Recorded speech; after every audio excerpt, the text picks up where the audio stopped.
অবসরপ্রাপ্ত স্নাইপার বাবার বন্ধুর অনুরোধে তার ছেলে সিআইয়ের একটি মিশনে যোগদান করে কলম্বিয়ার বিপজ্জনক এক দুর্ধর্ষ মাদক চোরাকারবারি মাফিয়াকে হত্যা করতে। মিশন শুরু করার পর তার মূল শত্রু হয়ে যায় অপর একজন স্নাইপার, যে কিনা ওই মাফিয়ার হয়ে কাজ করছিল। শুরু হয় দুই স্নাইপারের মাঝে আরও একটি মিশন, যেখানে কেউ কাউকে ছাড় দেওয়ার পাত্র নয়, আর দুজনেই ছিল নিখুঁত নিশানাবাজ। ব্র্যান্ডন কি পেরেছিল অপর স্নাইপারকে হত্যা করতে?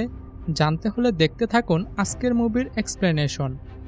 মুভির শুরুতে ডিয়াগো পাউলকে তার বাগান বাড়িতে একজন সুন্দরী রমণীর সাথে বাথটবে গোসল করতে দেখানো হয়, যে ছিল কুখ্যাত মাদক চোরাকারবারি ও মাফিয়া মুরালির শত্রু। তাকে এখানে একটি ভয়ঙ্কর স্নাইপার হেডশটের মাধ্যমে হত্যা করা হয়। এরপর আমরা অথিংটন নামের একজন ব্যক্তিকে দেখতে পাই, যে এর আগেই ইউএস মেরিনে কাজ করত। সে ঘরের এক কোণে লুকিয়ে বসেছিল আর বারবার জানালার বাইরে দেখছিল। তাকে দেখে খুব ভীত ও বিচলিত মনে হচ্ছিল। মানসিকভাবে সে খুবই হতাশ ছিল এবং পিছনের কোনো একটি ঘটনা তাকে তাড়া করে বেড়াচ্ছিল। সে তার বন্ধুদের সাথে তোলা একটি ছবি দেখছিল, যারা ইউএস মেরিনের সাথে কাজ করত। এরপর সে তার বন্দুকটি তুলে নেয় এবং মুখের ভেতর রেখে ট্রিগার চাপ দিয়ে দেয়। তার এই মৃত্যুর সংবাদটি খুব দ্রুত ছড়িয়ে পড়ে এবং টিমের সকল সদস্যকে আমরা তার ফিউনারালে দেখতে পাই। সেখানে তার সবচেয়ে কাছের বন্ধু ব্র্যান্ডন ব্যাকেটও আসে। বন্ধুর এমন মৃত্যুতে ব্র্যান্ডন খুবই কষ্ট পাচ্ছিল। তখনই তার কাছে রিচার্ড নামের একজন অফিসার আসে। সে নিজেও ছিল খুব ভয়ানক একজন স্নাইপার। স্নাইপিং থেকে অবসর গ্রহণের পর বর্তমানে সে সিআইয়ের সহকর্মী হিসেবে কাজ করছে। তার আরেকটি পরিচয় হলো সে ব্র্যান্ডন ব্যাকেটের বাবা থমাস ব্যাকেটের একজন বিশ্বস্ত পুরনো বন্ধু। একজন সিআইয়ের এজেন্ট হিসেবে সে ব্র্যান্ডনকে বলে যে তাদের একটি টাস্ক ফোর্স মিশনে যোগদান করতে হবে। এই টাস্ক ফোর্সের কাজ ছিল সন্ত্রাসী হামলা প্রতিহত করা এবং বিভিন্ন মাদক চোরাকারবারিদের নির্মূল করা। খুব শীঘ্রই তারা কলম্বিয়ার বোকাটাতে একটি মিশন পরিচালনা করবে, যেখানে ব্র্যান্ডনের মতো একজন সুদক্ষ স্নাইপার প্রয়োজন হবে, কারণ দক্ষিণ আমেরিকায় খুব বেশি সন্ত্রাসী কর্মকাণ্ড লক্ষ্য করা যাচ্ছিল। ব্র্যান্ডনের বাবা থমাস ছিল এই অপারেশনের হেড অব কমান্ড, তাই সে শুরুতে এই মিশনে যেতে রাজি হচ্ছিল না, কিন্তু রিচার্ড তাকে রাজি করায়। এরপর তারা বগোতার উদ্দেশ্যে রওনা দেয়। গাড়িতে উঠে তার পরিচয় হয় প্যাট্রিকের সাথে। তার মুখে আঘাতের চিহ্ন দেখে কিভাবে হয়েছে ব্র্যান্ডন জানতে চায়, আর প্যাট্রিক তখন বলে যে তার বউয়ের হাতে মার খেয়ে এই অবস্থা হয়েছে। বগোতায় পৌঁছানোর পর তারা প্রথমে ন্যাশনাল পুলিশ ডিপার্টমেন্টে যায়। ব্র্যান্ডনের অ্যাসিস্ট্যান্ট হিসেবে নিয়োগপ্রাপ্ত কলম্বিয়ার বেস্ট স্পটার সেন্টিয়াগো ওয়েলকাম করে তাকে এবং তাকে বলে যে তার প্রয়োজনীয় সকল সরঞ্জাম সে সরবরাহ করবে। এরপর সে ডিপার্টমেন্টের প্রধান ক্যাপ্টেন গার্জার সাথে পরিচয় হয়। সবশেষে তার বাবা থমাস তাকে ওয়েলকাম করে। পরিচয় পর্ব শেষ হলে ক্যাপ্টেন গার্জা তাকে একটি ফাইল দেয়, যেখানে কলম্বিয়ার শীর্ষ মাদক চোরাকারবারি জিসু মোরালের সকল কুকীর্তির তথ্য ছিল। সে এতটাই নির্দয় ছিল যে ছোট ছোট শিশুদের দিয়ে মাদক পাচার করাতো, স্থানীয়দের ওপর খুব অত্যাচার করত। কয়েক মাস যাবৎ সে তার সকল প্রতিপক্ষদের হত্যা করে চলেছে। এই হত্যাকাণ্ডগুলো সে স্নাইপারের মাধ্যমে করায়। এই তো কয়দিন আগে সে দিয়াগোকে হত্যা করেছে। তোমাদের নিশ্চয়ই মনে আছে যে যার হত্যাকাণ্ড দিয়ে মুভিটি শুরু হয়েছিল। এই ছিল সেই দিয়াগো পাওলো। আর এভাবেই মুরালি ভয়ঙ্কর থেকে আরও ভয়ঙ্করতর হয়ে উঠছিল। এরপর তাদের টিমের আরও একজন সদস্যর সাথে তার পরিচয় হয়, যার নাম ছিল কেট। এই মিশনের জন্য যে 3 বছর ধরে তাদের সাথে কাজ করছে এবং খুঁটিনাটি সকল তথ্য সম্পর্কে অবগত আছে। সে বলে যে আগামীকাল মুরালিকে ধরার জন্য একটি মিশন পরিচালনা করবে, কিন্তু ব্র্যান্ডন বলে সে ড্রোন ফ্লাই করে পুরো এলাকাটি অনুসন্ধান করতে চায়, কারণ সকলের বক্তব্য শোনার পর তার কাছে এটাই মনে হয়েছে যে মুরালি সবসময় বাইরে বের হয় না। এজন্য আমাদেরকে অনুসন্ধান চালিয়ে যেতে হবে এবং সুযোগ মতো বাইরে বের হলেই তাকে ধরতে হবে। কিন্তু অধিকাংশ সদস্য তার কথা কোনো আমলে নেয় না। তখন কেট বলে, আমরা মুরালিকে ধরব না, বরং হত্যা করব। অফিস থেকে যাবার সময় কেট ব্র্যান্ডনকে জিজ্ঞেস করে যে সে নিজের ইচ্ছায় এখানে এসেছে কিনা। উত্তরে ব্র্যান্ডন বলে সে তার ইচ্ছাতেই এখানে এসেছে। কেট তাকে আজকের মতো বিশ্রাম নিতে বলে চলে যায়। পরের দিন সকালে ব্র্যান্ডনকে তার সহযোগী স্পটার সেন্টিয়াগোর সাথে একটি জঙ্গলে পাঠানো হয়। খবর ছিল যে এই জঙ্গলে মুরালি কোথাও লুকিয়ে আছে। খুঁজতে খুঁজতে এক পর্যায়ে তারা মুরালির ফার্ম হাউস দেখতে পায়। ব্র্যান্ডন আশেপাশের পরিবেশ বিবেচনা করে সবকিছু অনুকূলে মনে হলে আলফা টিমকে জানিয়ে দেয়। এরপর কেট এবং গার্জা তাদের টিম নিয়ে সেখানে আসে এবং দূর থেকে তাদের কাভার দেয় ব্র্যান্ডন। সৈনিকেরা খুব শান্তভাবে ফার্ম হাউসের দিকে এগোতে থাকে। আলফা টিম অন কাভারে ছিল এবং যেটি লিড করছিল কেট, এবং ক্যাপ্টেন গার্জার লিড করা আলফা টিম 2 ফার্ম হাউসের ভেতরে প্রবেশ করে। ভিতরে প্রবেশ করা মাত্রই বিশাল এক ব্লাস্ট হয় এখানেই আমরা জানতে পারি যে আগে থেকেই মুরালি তাদের মিশন সম্পর্কে জানত, তাই এখানে এসে বোমার ফাঁদ পেতে রাখে। এতে করে বহু সৈনিক মারা যায়, আহত সৈনিকরা নিরাপদ স্থানে যেতে থাকে। হঠাৎ করেই ক্যাপ্টেনের পায়ে একটি গুলি এসে আঘাত করে। তখন সবাই বুঝতে পারে যে এখানে মুরালির স্নাইপার রয়েছে। সবাই পেরেশান হয়ে এদিক ওদিক কাভার খুঁজতে থাকে। ব্র্যান্ডন স্নাইপারকে খুঁজতে থাকে এবং একসময় তাকে পেয়েও যায়। ব্র্যান্ডন তার দিকে গুলি করে, কিন্তু ব্র্যান্ডনের গুলি মিস হলে স্নাইপার ওখান থেকে পালিয়ে যায়। মিশন সফল না হয় তারা সকলেই তাদের হেডকোয়ার্টারে ফিরে আসে এবং এই মিশনের ব্যাপারে আলোচনা করে। তারা বুঝতেই পারছিল না যে মুরালি কিভাবে আগে থেকে খবর পেল।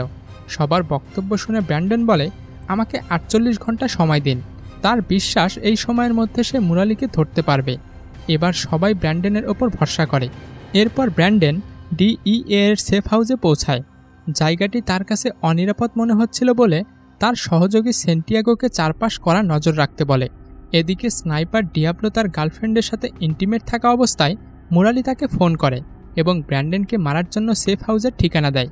এরপর আমরা কেটকে দেখতে পাই ব্র্যান্ডনের সাথে। দীর্ঘদিন অপেক্ষা করার পর মিশনটি ব্যর্থ হওয়ায় সে খুব রেগেছিল। ব্র্যান্ডন কেটকে বোঝায় যে তারা যেখানে কাভার নিয়েছিল সেখানে কোনোভাবেই গুলি করা সম্ভব ছিল না, কিন্তু তারপরেও স্নাইপার ক্যাপ্টেন গার্জাকে মেরে ফেলেছে, তাই এই স্নাইপারকে হালকাভাবে নেওয়া যাবে না। তবুও কেট কোনো কথা শুনতে চায় না। সে যে কোনো মূল্যে মুরালিকে মারতে চায়, কিন্তু ব্র্যান্ডন তাকে তাড়াহুড়া করতে নিষেধ করে। এই তাড়াহুড়োর কারণেই আজকের মিশনটি ব্যর্থ হয়েছে।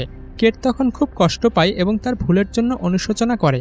এরপর সে একটি বারে যায় ফাদার কার্লোসের সাথে দেখা করতে। ফাদার তাকে বলে, ডিয়াবলো খুবই ভয়ানক একজন স্নাইপার, কেবলমাত্র সেই জানে মুরালি কোথায় আছে, আর এজন্যই মুরালিকে খুঁজে পাওয়া এতটা কঠিন। কেট তার জন্য ফাদারকে ডিয়াবলোর লোকেশন বের করতে বলে। ফাদার এতে রাজি হয় এবং তাকে খুব সাবধানে থাকতে বলে আর কারোর ওপর ভরসা করতে নিষেধ করে। রাতে ব্র্যান্ডনকে ছাদের ওপরে দেখা যায়। সেন্টিয়াগো তাকে বলে যে ডিয়াবলো আশেপাশে কোথাও লুকিয়ে আছে এবং হয়তো তোমাকে টার্গেটে রেখেছে। এরপর ব্র্যান্ডনও তাকে খুঁজতে শুরু করে এবং লেজার লাইট ফলো করে সে ডিয়াবলোকে খুঁজে পায়। ব্র্যান্ডন তার দিকে টার্গেট লক করে, অপরদিকে ডিয়াবলো তার দিকে টার্গেট লক করেছে। তারা দুজনেই খুব দক্ষ স্নাইপার ছিল, এজন্য তারা বুঝতে পারে যে তারা একে অপরের টার্গেটে ছিল এবং দুজনে একই সময়ে গুলি চালায় এবং নিজের অবস্থান থেকে সরে যায়, যার ফলে কারোরই গুলি লাগে না। সকালে ব্র্যান্ডন ডিয়াবলোর থেকে সরা সেই বুলেটটি দেখতে পায়। এটি দেখতে খুবই ভয়ঙ্কর ছিল। রিচার্ড তাকে বলে এটি একটি লেজার গাইডেড স্মার্ট বুলেট, যা ছোড়ার পর নিজে নিজেই প্রতি সেকেন্ডে 30 বার তার গতিপথ পরিবর্তন করে লক্ষ্যবস্তু ভেদ করতে পারে। তাই এই বুলেটটিকে টেক্কা দেওয়া খুবই মুশকিল। আর সবাই এটাও বুঝতে পারে যে ডিয়াবলো কতটা ভয়ঙ্কর স্নাইপার। এরপর মুরালিকে বিলিয়ার্ডস খেলতে দেখা যায়। খেলার সময় একটি গেমে হেরে গেলে সে তার সাথের এক ব্যক্তির মাথায় বন্দুক ধরে তাকে ভয় দেখায়। এখানে বোঝা যায় যে মুরালি ছিল একজন সাইকো। তারপর সে ঠাট্টা করে বলে যে সে তার সাথে মজা করেছিল। এরপর তার কাছে ডিয়াবলোর ফোন আসে। কথা বলতে বলতে ওপরে গেলে সে ডিয়াবলোকে দেখতে পায় তার চেয়ারে বসে থাকতে। ডিয়াবলো তার দিকে বন্দুক তাক করে থাকে আর পাওনা টাকা এখনই পরিশোধ করতে বলে।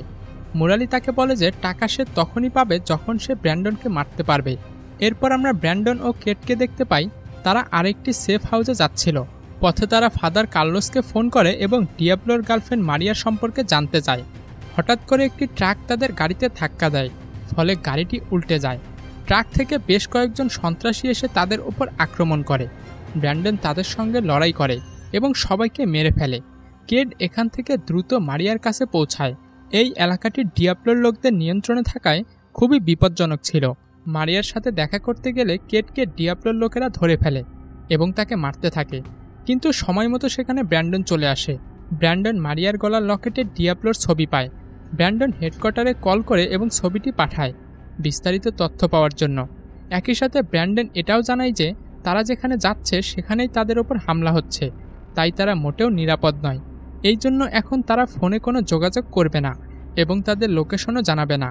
হয়তো তাদের নিজেদের মধ্যেই কেউ একজন ডাবল ক্রস করছে। এরপর তারা ফাদারের কাছে যায় নিরাপদ স্থানে শেল্টার নিতে। ব্র্যান্ডন ফাদারকে জিজ্ঞেস করে মুরালির হয়ে কারা কাজ করে।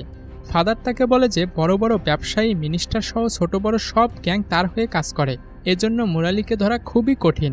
কেট বলে যদি তারা মুরালির লোকদের মারতে শুরু করে তাহলে নিশ্চয়ই মুরালি কোনো একটা ভুল পদক্ষেপ নেবে আর তারা তখন মুরালির কাছে পৌঁছাতে পারবে।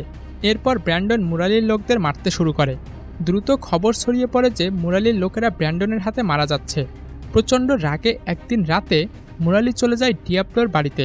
সে ডিয়াবলোকে ব্র্যান্ডন এবং ক্রেট দুজনকেই মারার কন্ট্রাক্ট দেয়। ডিয়াবলোকে সে 5 লক্ষ টাকা অগ্রিম দেয় এবং কাজটি শেষ করার পর আরও 5 লক্ষ টাকা নিতে বলে। এরপর ডিয়াবলো তার সোর্সের সাথে দেখা করে ব্র্যান্ডন এবং ক্রেটের সম্পর্কে তথ্য নিতে। সে ডিয়াবলোকে জানায় যে তারা কার্লোস নামের একজন পাদ্রির কাছে শেল্টার নিয়েছে। ওই দিন রাতে কেটকে খুব চিন্তিত দেখায়। সে বলে রাতে ফাদারের সাথে দেখা করার কথা ছিল, কিন্তু বারবার তাকে মেসেজ করেও কোনো উত্তর পাচ্ছে না। সব কিছু শুনে ব্র্যান্ডন বুঝতে পারে যে কোথাও কোনো সমস্যা হয়েছে, তাই তারা লুকিয়ে চার্চের পাশে চলে যায়।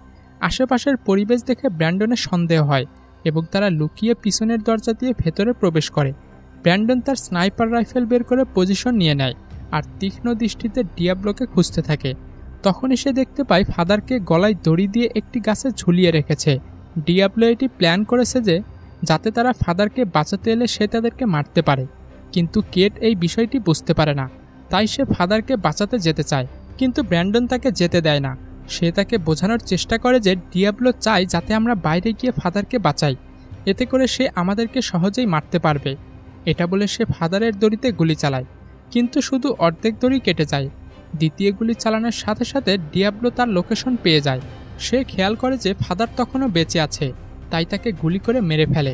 ফাদারের এই মর্মান্তিক মৃত্যুর খবর পুরো শহরে দ্রুত ছড়িয়ে পড়ে। ব্র্যান্ডন এবং কেট তারাও ফাদারের ফিউনারেলে যায়, যেখানে প্রচুর মানুষের ভিড় ছিল। সরকারি লোকের পাশাপাশি মুরালেরও কিছু লোক ছিল যারা ব্র্যান্ডনকে খুঁজছিল। ব্র্যান্ডন তাদের একজনকে দেখে চিনে ফেলে এবং তাকে ধাওয়া করে।